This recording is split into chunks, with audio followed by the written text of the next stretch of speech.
4, 5, 6, 7, 8, 9, 10. После? 11, 12, 13. Ма не бе, тати, 5 плюс 7. Къде са 5 сега?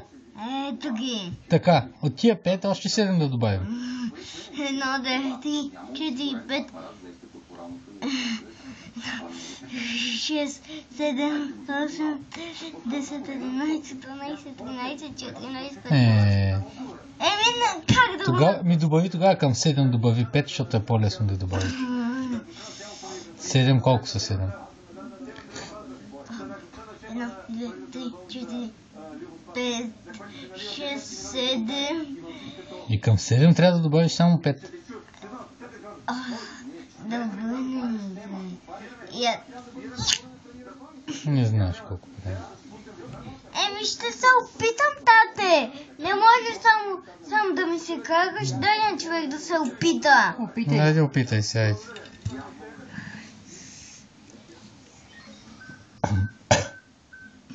Едно, 2, 3, 4, 5, 6, 7.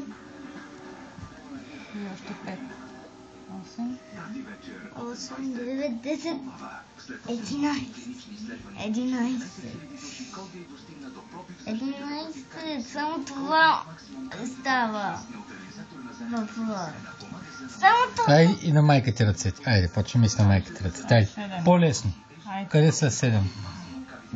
И 5. Колко са 5 още? Айде, почваме да ги броим всички. 1, 2, 3, 4, 5, 6, 7, 8, 9. Чакай сега, 7 са тук. Още 5. Броим.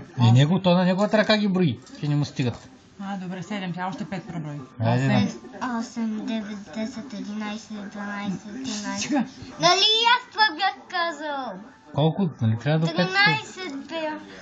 И аз го бях. Ти каза 11, което е грешно. 13 също е грешно. 13 е грешно, оле колко се ядосваме. Как ще учим, тати? Как ще учим? Как ще учим, като се ядосваме?